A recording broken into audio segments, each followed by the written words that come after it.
ఓం నమ శివాయ. శ్రీమాత్రే నమః. అందరికీ నమస్కారం అండి. వృషభ రాశి వారికి 25, 26, 27 తేదీల్లో జరిగేది తెలిస్తే నిజంగా ఆశ్చర్యపోతారు. ఎం అనే అక్షరంతో జరగబోయేది తెలిస్తే మీరు నిజంగా షాక్ అవుతారు. ఊహించని అతిథి ఆహ్వానం కూడా మీకు ఈ 3 రోజుల్లో రాబోతుందండి. కాబట్టి ఈ వీడియో చాలా ఫుల్ ఇన్ఫర్మేషన్ అనేది ఉంటుంది. ఎంతోమంది ఎన్నో చెప్తుంటారు, కానీ ఈ వృషభ రాశి వారి గురించి క్లియర్గా ఎక్స్ప్లెయిన్ చేస్తూ ఈ వీడియోలో చెప్పడం జరిగింది. దయచేసి స్కిప్ చేయొద్దు. ఇక వృషభ రాశి వారి గురించి మనం ప్రత్యేకంగా చెప్పాల్సిన అవసరం లేదు. ఎందుకంటే మీరు చాలా సాధారణమైన జీవితాన్ని గడుపుతూ ఉంటారనమాట. ఎందుకంటే వృషభం అంటే ఎద్దు కష్టానికే పుట్టిందా, కష్టం చేయడానికే పుట్టిందా, కేవలం దాని బ్రతుకంతా కూడా కష్టం కోసమేనా, భగవంతుడు అందుకే తనకి జన్మనిచ్చాడా అని మనం మాట్లాడుకుంటే ఆ ఎద్దుకి ఎన్ని కష్టాలైతే ఉన్నాయో, ఎంత బరువు బాధ్యతని తన మీద వేసుకొని మోస్తూ ఉంటుందో, ఎంత కష్టపడి ముద్దు చాకిరి చేస్తూ ఉంటుందో, అదేవిధంగా ఈ యొక్క వృషభ రాశి వారికి కూడా ఎన్ని పనులున్నా, ఎన్ని బాధ్యతలున్నా కూడా కుటుంబ భారం, కుటుంబం బరువు, ముఖ్యంగా కుటుంబ బాధ్యతలు అనేటివి ఇది యొక్క భుజాల మీద వేసుకొని ఎప్పుడు మోస్తూ ఉంటారని చెప్తూ ఉండొచ్చు అనమాట. చాలామంది కూడా 100% మనం వృషభ రాశి వారిని గమనించి ఉన్నట్లయితే ఒక 80% మందికి ఎక్కువ చదువుకొని మంచి ఫీల్డ్లో ఉండి చక్కగా టాపీగా ఒక కంప్యూటర్ ముందు కూర్చొని, ఉదాహరణకు సాఫ్ట్వేర్లా చెప్పుకుంటే అలా టాపీగా కూర్చొని లక్షల్లో జీతాలు వేసుకునేవారు చాలా తక్కువ ఉంటారు. ఏదో సొంత వ్యాపారం చేసుకోవడము, సొంతగా ఏదైనా బిజినెస్లు ఏర్పాటు చేసుకోవడము, లేదా ఒకరి కింద జీతానికి వెళ్ళడము, ఒకరి కింద ఉద్యోగం చేయడము, ఇటువంటి చిన్న పనులు చేసుకునేవారు ఎక్కువగా ఉంటారు. వీరికి ఆదాయం అనేది కొంచెం తక్కువగానే ఉంటుంది. ఖర్చులు కూడా వృషభ రాశి వారికి ఎక్కువగానే ఉంటాయి. ఎందుకంటే కుటుంబం యొక్క బరువు బాధ్యత, తల్లిదండ్రుల బాధ్యత, బిడ్డల బాధ్యత, ఇలా ప్రతిదీ కూడా వీరి భుజాన మీనే పడుతుంది. కాబట్టి వీరు ఎంత సహనవంతులు అంటే గనక ఎన్ని కష్టాలు వచ్చినా, ఎన్ని ఖర్చులు పెరిగినా, ఆదాయం ఎంత తక్కువ ఉన్నా కూడా ఏది కూడా ఇంట్లో చర్చించారనమాట. దేన్ని గురించి కూడా ఊరికేనే ఉలుక్కు బయట వేసుకుంటారు అంటారు కదా, అలా బయటపడరు. ఏదైనా కాడ మనసులోనే మనోవేదన చెందుతూ ఉంటారు తప్ప బయటకి చెప్దామే, బయటకి మనం పంచుకుందామే అని చెప్పి అనుకోరనమాట. ఇక ముఖ్యంగా చెప్పుకోవాలి అంటే వృషభ రాశి వారికి సహాయం చేసేవారు కూడా చాలా తక్కువగా ఉంటారనమాట. అంటే ముఖ్యంగా కొంతమంది ఏంటంటే ఫ్యామిలీ సపోర్ట్ ఉంటుంది. అంటే భర్త కష్టపడుతున్నారులే అని చెప్పి కొంచెం భార్య సపోర్టు నిలబడడం, అలాగే తల్లిదండ్రులు ముఖ్యంగా సపోర్ట్గా నిలబడడం, ఇలా ఉండదన్నమాట. వీరు ఒంటరిగానే ప్రతిదీ చేసుకుంటారు, ఒంటరిగానే ప్రతి దాంట్లో కూడా నెగ్గుకుంటూ వస్తారనమాట. వీరికి కొంచెం ఈ మధ్య కష్టాలు ఎక్కువయ్యాయి, చేతులు చిల్లి గవ్వ లేక మిగలడం లేదు, కష్టానికి తగిన ప్రతిఫలం కూడా కొంచెం తక్కువగానే ఉంటుంది అని చెప్పుకోవచ్చు అనమాట. కాబట్టి దానికి ఎటువంటి పరిహారాలు చేపట్టాలి, మీకు డబ్బు చేతిలో ఎప్పుడు నిలుస్తుంది, ఇదంతా కూడా వివరించి చెప్తాను. కాబట్టి వీడియోని ఎక్కడ కూడా స్కిప్ చేయొద్దు, చివరి వరకు చూడండి. ఇక ముఖ్యంగా ఈ యొక్క వృషభ రాశి వారు మొదట వీరి యొక్క చదువుని కూడా పక్కన పెట్టి కుటుంబం కోసం శ్రమించి ₹1 సంపాదించి తెచ్చిన డబ్బుని వీరి స్వహతాగా వాడుకున్న ఖర్చుల కంటే కూడా కుటుంబానికి పెట్టిన ఖర్చులు ఎక్కువగా ఉంటాయని చెప్పుకోవచ్చు. వీరికి ఉన్న దరిద్రం ఏంటంటే కనుక వీరిని చుట్టుపక్కల ఉన్న వాళ్ళందరూ కూడా వీరు ఆలకిస్తారు, వారందరికీ కూడా సహాయపడతారు. తల్లిదండ్రులు కానీ తోబుట్టువులు కానీ వీరి వంతు సహాయం చేస్తారనమాట. వీరి దగ్గరికి వచ్చేసరికి ఆ యొక్క అంటే దగ్గర బంధువులైనా కానీ, లేదంటే రక్త సంబంధికులైనా కానీ వీళ్ళందరూ కూడా ఈ స్వార్థం ఎక్కువగా ఆలోచిస్తారు. వీరేదో బాగుపడిపోతున్నారు, వీరేదో సుఖపడిపోతున్నారు, వీరేదో సంపాదించుకుంటున్నారు, వీరిని ఎంతవరకు ఉంచాలో అంతవరకే ఉంచాలి, వీరిని ఎక్కువగా పూసుకోకూడదు, వీరిని దూరంగా నెట్టేసేయాలని చెప్పి అవసరాలకి వాడుకొని దగ్గర బంధువుల్లోని రక్త సంబంధికుల్లోని కూడా జరుగుతుందన్నమాట. ఇప్పుడు ప్రస్తుతం వీరి విషయంలో అయితే ఈ వృషభ రాశి వారికి. కాబట్టి అవసరానికి వాడుకొని పక్కకు నెట్టేస్తూ ఉంటున్నారన్నమాట. కాబట్టి గమనించండి.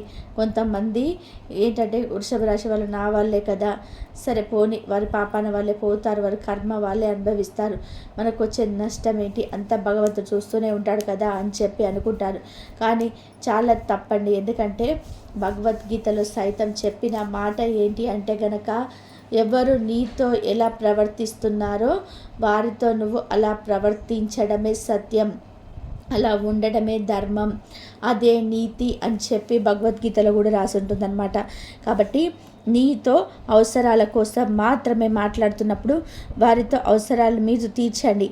వారు పక్కకు నెట్టేసినప్పుడు దూరంగా మిమ్మల్ని, మీతో మాట ఉండదు, పలుకు ఉండదు, దూరంగా నెట్టేస్తూ ఉంటున్నారు. కానీ మళ్ళీ అవసరమైనప్పుడు మీ దగ్గర పలుకుతున్నారు. అలాగే మీరు కూడా మీ యొక్క అవసరాలకి వారిని ఉపయోగించుకోండి.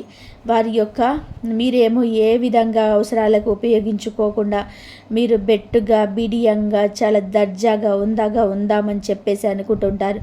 కానీ వారు అవసరానికి గాడిదకాలు పట్టుకుంటున్నాము అని చెప్పి మీ దగ్గరికి వస్తున్నారనమాట.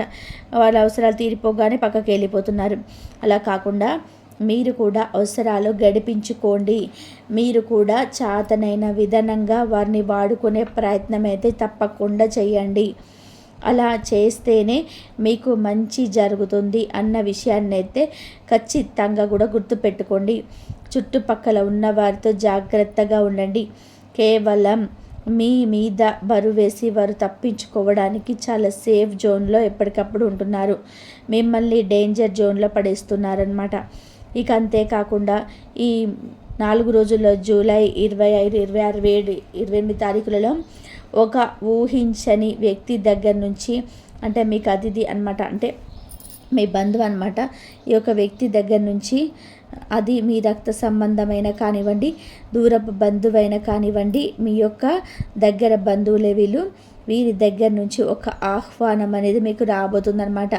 అంటే ఇలా పలానా, అంటే ఏదో ఒక పేరంటానికి సంబంధించి ఒక ఆహ్వానం అయితే మీకు రాబోతుందన్నమాట. ఈ యొక్క ఆహ్వానానికి మీరు ఖచ్చితంగా వెళ్ళే ప్రయత్నం అయితే చేస్తూ ఉంటారనమాట. ఇది మీకు నిజంగా ఒక మానసికమైన సంతోషాన్ని, ఆనందాన్ని అందిస్తుందన్నమాట. ఇక ముఖ్యంగా వృషభ రాశి వారు గుర్తుపెట్టుకోవాల్సింది ఏమిటంటే కనుక, ఎం అనే అక్షరం ఉన్న వ్యక్తితోటే జాగ్రత్తగా ఉండండి. అది ఆడవారైనా కానీ మగవారైనా కానివ్వండి. ఈ ఎం అనే అక్షరం ఉన్న వ్యక్తి మీ ఇంట్లో ఉన్నవారైనా, మీ బంధువులలో ఉన్నవారైనా, మీరు ఉద్యోగం చేస్తున్న దగ్గరున్న, లేదా మీరు వ్యాపారాలు చేస్తున్న దగ్గర ఉన్న మీ యొక్క పార్ట్నర్స్ అయినా కానివ్వండి, లేదా మిమ్మల్ని అంటే ఏ విధంగానైనా కానీ మీకు స్నేహంని కొనసాగించాలి అని చెప్పి మీతో అవసరం తీర్చుకోవాలి అనుకుంటున్న వ్యక్తి గురించి అయినా కానీ ఈ ఎం అనే అక్షరంతో చాలా జాగ్రత్తగా ఉండండి. ఎందుకంటే ఈ ఎం అనే అక్షరం ఉన్న వ్యక్తి మీతో మంచిగా ఉంటూ, మీతో మంచిగా మాట్లాడుతూ మీ మీద అధికారాన్ని చూపించాలి అని చెప్పి ప్రయత్నం చేస్తుంటారనమాట. మిమ్మల్ని తెలివి లేని వాళ్ళలాగా బయటకు చూపించాలి అని చెప్పి వాళ్ళు వంతు ప్రయత్నం వారు చేస్తూ ఉంటారు. అంతేకాకుండా బిజినెస్లో, అంటే మీరు వ్యాపారం చేసే దగ్గర అయితే వీరు కొన్ని నాటకాలు ఆడి, కొన్ని అబద్ధాలు చెప్పి, మీ యొక్క అంటే ఏదైనా ఒక 100 రూపాయలు వస్తే పార్ట్నర్షిప్ అంటే 50 తీసుకోవాలి కదా, కానీ వాళ్ళు 70 తీసుకొని మీకు వచ్చింది 60 అని చెప్పి మీకు 30 ఇచ్చి నేను 30 తీసుకుంటున్నానని చెప్పి లావాదేవీల్లో డబ్బుల దగ్గర కూడా మీతో చిల్లర వేషాలు వేసి అధిక సొమ్ము వారు స్వాధీనం చేసుకొని మిమ్మల్ని పిచ్చి వాళ్ళని చేయాలని చెప్పి చూస్తున్నారు. మీతో గొడవలు పెట్టుకోవాలని చూస్తున్నారు. అంతేకాకుండా మీ మీద బయట వాళ్ళకి చాలా నీచంగా పబ్లిసిటీస్ చేస్తున్నారనమాట. మిమ్మల్ని తొక్కేయాలి అని చెప్పి చూస్తున్నారు. మీతో అవసరం ఉన్నప్పుడు మాత్రం మాట్లాడి, అవసరం తీరిపోయిన తర్వాత వాళ్ళు ఏ విధమైన సహాయం చేయలేదు అని చెప్పి మీ గురించి బయట ప్రచారాలు అయితే మొదలు పెడుతున్నారు. ఒక రకంగా చెప్పాలి అంటే గుంటకాడి నక్కల్లాగా జిత్తుల మారి జిత్తుల వేషాలు వేసి మిమ్మల్ని మాయలో పడవేసి బుట్టలో వేసుకొని అవసరమైనంత వరకు వాడుకొని పీల్చి పిప్పి చేసి మిమ్మల్ని ఒక డస్ట్బిన్లో పడేయాలని చెప్పి చూస్తున్నారనమాట. కాబట్టి ఈ ఎం అనే అక్షరంతో అందరూ ఉండరండి, కొంతమంది ఉంటారు. వారెవరో కూడా మీకు తెలుసు. కాబట్టి ఈ ఎం అనే అక్షరంతో చాలా జాగ్రత్తగా ఉండండి. ఒకవేళ పార్ట్నర్షిప్ బిజినెస్కి సంబంధించింది అయితే కనుక మొత్తం నెత్తి మీద మీరే పనులన్నీ వేసుకోకుండా వారికి కూడా చేసే బాధ్యత ఉంది అని చెప్పి గుర్తించండి. ఇది ఈ విధంగా గుర్తించి సెరిసగ మెదనాన్ని పంచుకొని పనులు చేసుకుంటే మీరు కూడా కొంచెం మంచిగా ఉంటారు అని చెప్పుకోవచ్చు అనమాట. ఇక ముఖ్యంగా ఈ 4 రోజుల విషయానికి వస్తే, ఈ 4 రోజులు కూడా మీకు వృత్తిపరంగా కానీ, ఉద్యోగపరంగా కానీ, వ్యాపార పరంగా కానీ, చిన్న పెద్ద బిజినెస్లు చేసేవారికైనా కానీ కొంచెం లాభాలు యావరేజ్గా ఉంటాయని చెప్పుకోవచ్చు. బాగా అంటే 10 రూపాయలు పెట్టిన దగ్గర ఇంకొక 5 రూపాయలు ఎక్స్ట్రా రావడం, అలా కాకుండా 10 రూపాయలు పెట్టిన దగ్గర మీకు ఒక రూపాయన్న 2 రూపాయలన్న లాభాలు వస్తాయన్నమాట. యావరేజ్గా ఈ 4 రోజులు జరుగుతుంటాయి. అలా కొంచెం డబ్బుకి కొంచెం ఇబ్బంది పడతారని చెప్పుకోవచ్చు అనమాట. కాబట్టి ఉన్న ధనంలోనే కాస్త ఖర్చులు తగ్గించుకొని కొంచెం పొదుపు ఎక్కువ చేసుకునే ప్రయత్నం చేయండి. ఇక కుటుంబ విషయానికి వస్తే భార్యాభర్తల మధ్య కూడా మంచి అనుకూలత ఉంటుంది, మంచి అండర్స్టాండింగ్ ఉంటుంది, మంచిగా ఒకరినొకరు అర్థం చేసుకుంటారు, ఒకరినొకరు సర్దుకుంటారు. ఏదైనా కానీ గొడవలు వద్దు. ఇక మనకి ఒక గొడవ పడితే సమాజంలో వాల్యూ అనేది తగ్గిపోతుందని తెలుసుకుంటారనమాట. గతంలో కొన్ని పెద్ద గొడవలు అయ్యాయి, కానీ అవన్నీ కూడా పిల్లల కోసం సర్దుకుపోవాలని చెప్పి ఒక నిర్ణయానికి అయితే వస్తారనమాట. అది మీ యొక్క కుటుంబం యొక్క పరువును కూడా నిలబెడుతుంది. ఇక తల్లిదండ్రుల పరంగా కూడా చాలా బాగుంటుంది, సంతాన పరంగా చాలా బాగుంటుంది. ఇక ముఖ్యంగా సంతానంలో ఒకరి విషయం పట్ల మీరు కొంచెం ఎక్కువగా ఆలోచించే ఇదైతే కనిపిస్తుందన్నమాట. కానీ పెద్దగా ఆలోచించాల్సిన పని ఏమీ లేదు. దానివల్ల మీరు ఎటువంటి నష్టం అయితే పెరగదనమాట. ఇక రియల్ ఎస్టేట్ వారికి కానీ, రాజకీయ రంగంలో ఉన్నవారికి కానీ, సినీ రంగ పరిశ్రమలో ఉన్నవారికి కానీ వీరికి కూడా ఎవరేజ్గా అయితే జరుగుతుందనమాట. వ్యాపారం బిజినెస్ అనేది కొంచెం అంటే మందస్థంగానే ఉంటుందని చెప్పుకోవచ్చు అనమాట. ఇక మీరు ఈ యొక్క బిజినెస్లకు చేసే వాళ్ళు కానీ వీళ్ళందరూ కూడా ఏంటంటే నిత్యం కూడా ఇంట్లో దీపారాధన చేసుకోండి. మనకి శ్రావణ మాసం 3వ వస్తుంది కాబట్టి ఈ యొక్క శ్రావణ మాసంలో మహాలక్ష్మీదేవిని చాలా చాలా భక్తి శ్రద్ధలతో కొలుచుకోండి. కుదిరితే ఈ యొక్క శ్రావణ శుక్రవారాలు కనకాధార సూత్రాన్ని పఠించండి. దీనివల్ల కూడా మీకు లక్ష్మీదేవి అనుగ్రహం కలుగుతుంది. మీ యొక్క డబ్బు వెనక్కి పోవడం అనేది పోయి మీకు మంచి అదృష్టం అనేది కలిసి వస్తుందన్నమాట. ముఖ్యంగా ఈ యొక్క శ్రావణ మాసంలో నిత్యం దీపారాధన చేసుకునే ప్రయత్నం చేయడం వలన మీకు కలుసుబాటుతనం అనేది చాలా బాగుంటుందన్నమాట. విషయాన్ని అయితే గుర్తుపెట్టుకోండి. ఇక ఓవరాల్గా చూసుకుంటే లవర్స్కి కూడా చాలా అనుకూలంగా ఉంటుంది, విద్యార్థులకి కూడా చాలా అనుకూలంగా ఉంటుంది. ఎక్కడైనా కానీ ఒక మాట గుర్తుపెట్టుకోండి, కష్టే ఫలి అన్నది మీకు ఖచ్చితంగా కూడా అదే 100% సక్సెస్ని ఇస్తుంది. మీరు 100% కష్టపడితే 100% ఫలితం ఉంటుంది. 50% కష్టపడితే 50% మాత్రమే ఫలితం ఉంటుంది. కొంచెం బద్ధకాన్ని, సోమరితనాన్ని పక్కన పెట్టుకోండి. కొంచెం మీకు నరదిష్టి చాలా ఎక్కువగా ఉంటుంది. కొంచెం అని కూడా చెప్పకూడదు, కొంచెం ఎక్కువగానే ఉంటుందని చెప్పుకోవచ్చు. కాబట్టి ప్రతిరోజు కూడా పడుకునే ముందు రాళ్ళ ఉప్పుతోటి దిష్టిని తీసేసుకుంటూ ఉండండి. బయటకు వెళ్ళేటప్పుడు ఒక పచ్చటి నిమ్మకాయను జేబులో పెట్టుకొని వెళ్ళండి.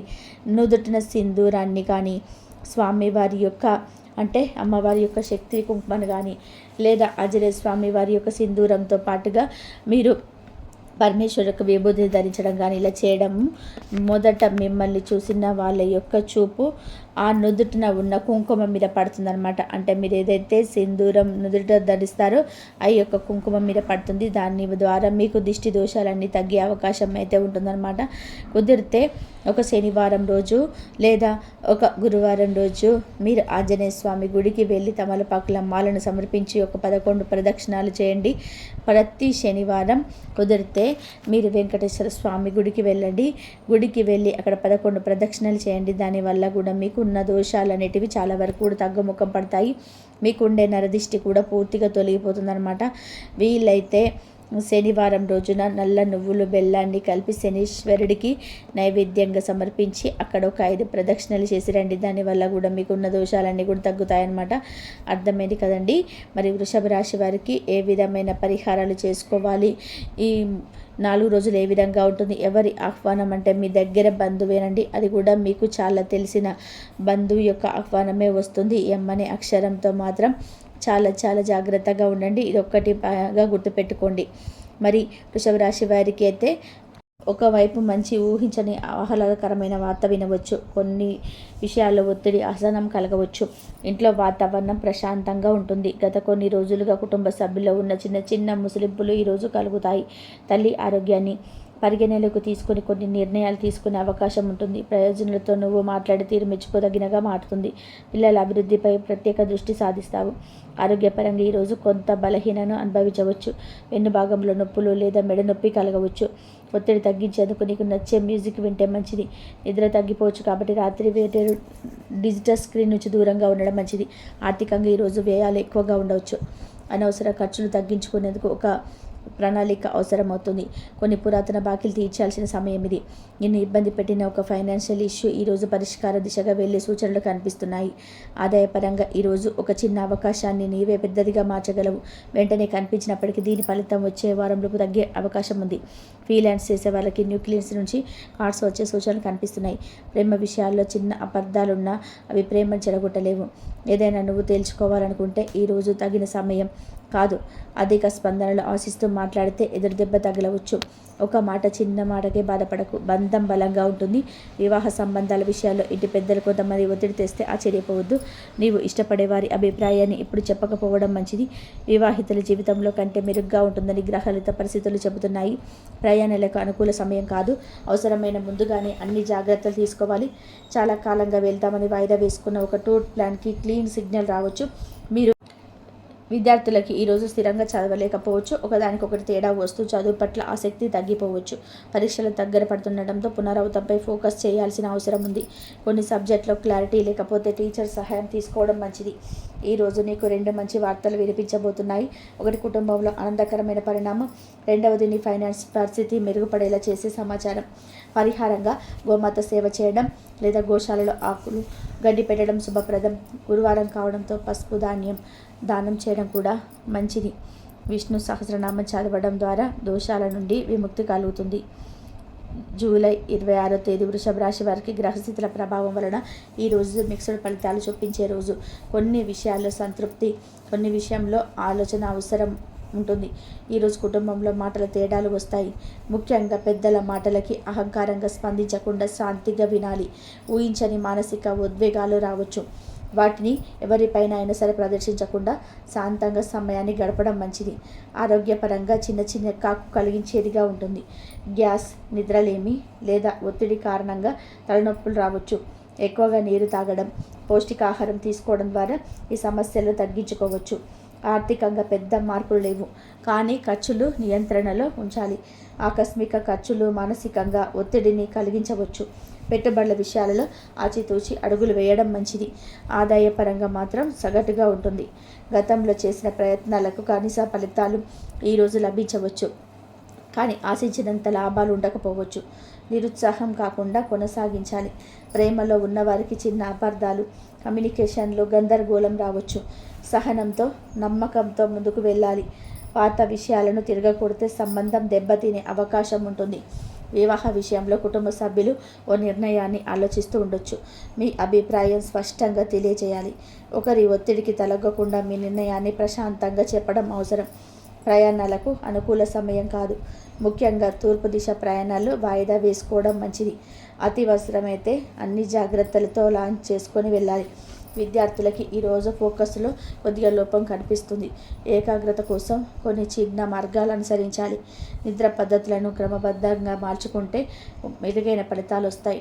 ఈరోజు ఆత్మవిశ్వాసాన్ని కోల్పోకుండా ప్రతి విషయంలోనూ ఓపికతో ఆలోచించి ముందుకెళ్ళాలి. వృషభ రాశిలో 3 నక్షత్రాలు ఉంటాయి.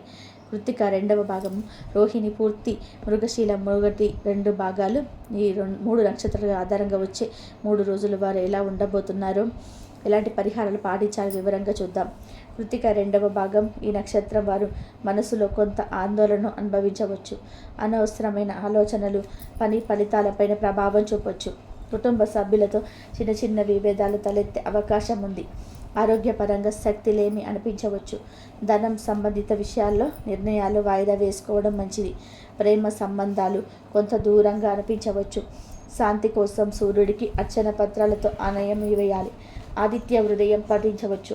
పిట్టలకు ధాన్యం వేయడం కూడా శుభప్రదం. రోహిణి. ఈ నక్షత్రం వారికి మెంటల్ బ్యాలెన్స్ మెరుగ్గా ఉంటుంది. కొన్నేళ్లుగా ఎదురవుతున్న సమస్యలకు మార్గం కనిపించవచ్చు. ప్రయాణాలు మానసిక ఆనందాన్ని ఇస్తాయి. ప్రేమ విషయాల్లో మంచి పాజిటివ్ స్పందనలు ఉంటాయి. వృత్తి జీవితంలో మినిమం పురోగతి కనిపిస్తుంది. ఆరోగ్యం బాగానే ఉంటుంది, కానీ దాహం, తలనొప్పి వంటివి చిన్న సమస్యలు రావచ్చు. శక్తివంతమైన ఫలితాల కొరకు చంద్రమండలాధిపతికి పూలతో అభిషేకం చేయాలి. చంద్రగ్రహ శాంతి మంత్రం పఠించాలి. తెల్ల వస్త్రధారణ శుభప్రదం. మృగశిల 1, 2 భాగం. ఈ నక్షత్రం వారు కొంతమంది పరస్పరం నమ్మకం లేదా మాట్లాడిన మాటల వల్ల చికాకు అనుభవించే పరిస్థితి ఉంటుంది. ధన విషయంలో ఖర్చులు అధికంగా ఉండొచ్చు. పనిలో కొంత ఒత్తిడి ఉంటుంది, కానీ విద్యార్థులు శ్రమించిన తక్కువ ఫలితం వస్తుందని భావనలో ఉంటారు. అయితే 3వ రోజు ఒక శుభవార్త విని ఉత్సాహంగా మారుతారు. ఈ స్థితిని మార్చేందుకు రుద్రాభిషేకం చేయడం మంచిది. పంచముఖి హనుమాన్ ధ్యానం చేయవచ్చు. ఒక గ్లాస్ నీటిలో తులసి ఆకులు వేసి తాగడం మంచిది. పింక్ లేదా లైట్ గ్రీన్ రంగుల దుస్తులు ధరించండి. ఇక ఈ 4 రోజుల్లో వినేవి శుభవార్తలు చూసుకుంటే ఒక దాదాపు మర్చిపోయిన పని పూర్తయి అది ఆశించిన దానికంటే ఎక్కువ ఫలితాన్ని ఇస్తుంది. ఈ ఫలితం చూసి నువ్వు ఆశ్చర్యపోతావు, గర్వంగా కూడా అనిపిస్తుంది. ఇప్పటి వరకు స్పందించిన వ్యక్తి నుంచి తిరిగి మెసేజ్ లేదా ఫోన్ కాల్ వస్తుంది. ఇది నీ మనసులో ఎప్పటి నుంచో ఉన్న ఆశను నిజం చేస్తుంది. ఆర్థికంగా కూడా ఊహించని సాయంగా ఒక స్నేహితుడు లేదా కుటుంబ సభ్యులు నిలుస్తాడు. ఇది నిన్ను బాగా రిలాక్స్ చేస్తుంది. భయాలు తొలగిపోతాయి. ఇంట్లో చిన్న హార్మోని ఏర్పడి కుటుంబంలో సంతోషం పెరుగుతుంది. అనవసరమైన గొడవలు తగ్గి అనుబంధం బలపడుతుంది. ఒక ప్రయాణం గురించి వార్త వినే అవకాశం ఉంది. ఇది ఇతర ఉద్యోగం లేదా వ్యక్తిగత జీవితంలో కొత్త మార్పు తెస్తుంది. ఇంతవరకు చూస్తున్నందుకు ధన్యవాదాలు. ఈ వీడియో కనుక నచ్చితే లైక్ చేయండి.